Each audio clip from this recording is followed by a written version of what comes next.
I'm Simon from WhatCulture, and TLC 2016 is in the books. It's done. It's finished. It's over. It's no more. You know what? It's a pretty good show, especially the ladder match between The Miz and Dolph Ziggler and the main event featuring AJ Styles and Dean Ambrose. I don't think you could fault any of the performances throughout the night. But here's the problem. When you actually take a step back and think about TLC 2016, it just didn't matter. Why? Here's why.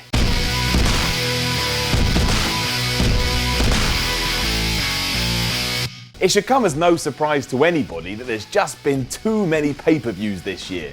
I completely understand that WWE wants to make it feel like the network has value, but value doesn't always come in the form of loads of content. The fact WrestleMania comes with the package is bonkers to begin with, but that's a different video for a different time. But throwing special event after special event at me doesn't make me sit there and go, wow, I think I'm getting value for money here. And even if it does, that feeling is soon pushed into the corner as I start to go, this is too many events and I'm struggling to keep track of it all and I'm struggling to care. Unsurprisingly, this peaked with TLC, mostly due to it coming at the end of the year, but also because it came 2 weeks after Survivor Series. Now, Survivor Series ended with an angle that was so good and so interesting that it's going to play out until next year's WrestleMania. And when TLC was done, you were like, is any of this actually going to matter in a few weeks? The problem here is that not only did I have no time to buy into the build, but I have no time to process the fallout either.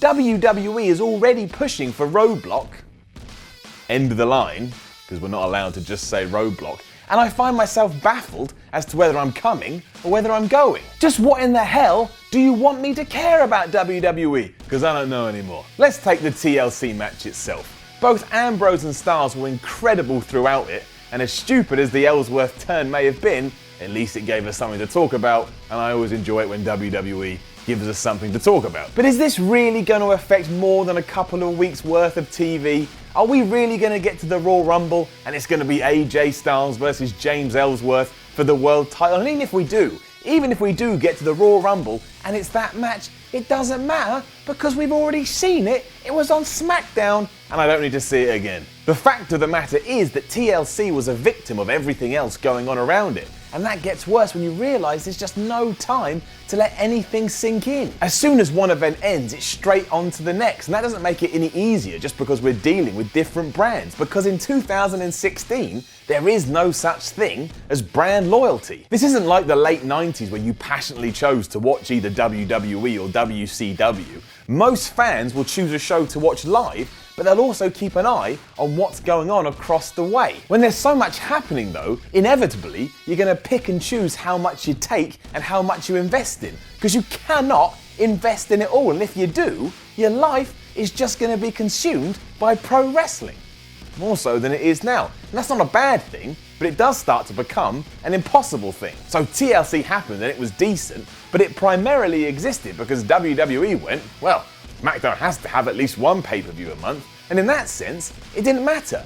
It was just a matter of circumstance. When you do that, you start to dilute everything else down until there's nothing else to dilute. Remember back in the day when these events used to feel like special attractions? You can't get that feeling back when you know another one is just around the corner. It's like if you ate pizza all the time, every day, 4 times, pizza, pizza, pizza. It'd be great at first, but eventually you're going to be like, man, I am sick of pizza. Even if your pizza in the morning is a chicken supreme and the one after that is Hawaiian. Eventually you just go, well, this is all shit. The rumour is that in 2017, WWE is going to dial back on these immensely. And if that is true, I cannot support it more, even if I tried. And I'm not going to do that, because that'd be really weird, and I wouldn't even understand how that would work. How can I try more to support something? I either do or I don't. We've gone off on a tangent. Back to the video. But the cliche, less is more, applies so much in this situation that it is ridiculous. Let's look at the Royal Rumble. I get excited about the Royal Rumble because I know I'm only getting the Royal Rumble once a year. You make it twice a year or 3 times a year, and all of a sudden I don't care as much. It's the same with Mania. It feels like a big deal because all roads lead to this massive showcase. If all of a sudden you tell me you're making WrestleMania 2, guess what?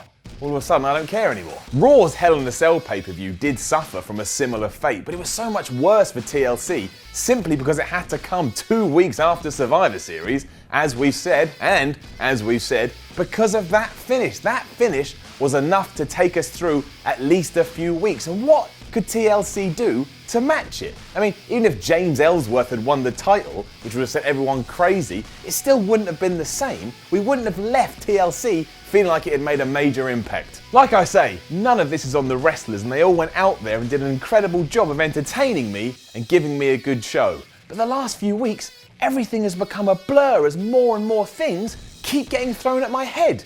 And look at my head. I've got a massive head, so 9 times out of 10, they usually hit. And, believe it or not, I don't enjoy being hit in the face. If anything that did happen at TLC turns out to have huge ramifications down the line, then I will be the first person to hold my hands up and say, you know what, I was wrong. And I'll be happy to do so. My gut tells me though that's not gonna happen, and it existed for the sake of existing. It's not like this is helping WWE Network subscriber numbers either. If anything, they've gone down. It's this whole idea of worth, and sometimes worth is what you make it as opposed to what's there. Like say I say to you, I've got this super secret special event that only a limited amount of people can come to, but then I tell you it only costs £2. You're gonna look at me and go, well, if it only costs £2, it doesn't feel very special. It doesn't feel very exclusive. But if I then say it costs £100 and I build it the right way, maybe you start to go, well, if it costs £100, it's gotta be good. All of a sudden, you feel like you've invested in something and you expect something. Now, I've got to deliver on that, absolutely, but if I do, then the worth becomes worthwhile. Now, this doesn't mean I want the WWE to ramp up the price of the network. I get it, it's $9.99. But let my $9.99 feel like it's getting me some good content as opposed to all the content. It's a hard balance to find, but I completely believe it's a balance that WWE can find if they just remember, I don't need something all the time.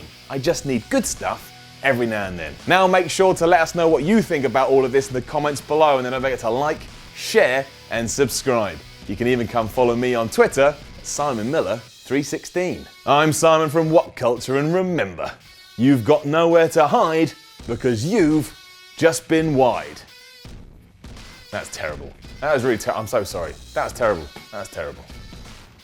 If you're a fan of the videos that WhatCulture puts out on its YouTube channels, why not join WhatCulture Extra, our subscription service for paying members? For paying just a small fee every month, you get access to exclusive lists, pipe bombs, booking videos, wrestling's worst merch, live streams for Raw and SmackDown every single week, exclusive WTF videos looking back at classic pay-per-views. Also, there's exclusive interviews, documentaries, Q&As, short films, and if you're a fan of WCPW, every episode of Loaded will be uploaded one day early, and you'll be able to view the episode in its entirety. And included in the price are all of our pay-per-views, such as Refuse to Lose and the upcoming Delete WCPW. All that for just $6.99 a month, or just over $5 for UK fans, and you can cancel at any time. For more information and to sign up, go to whatculture.com/extra.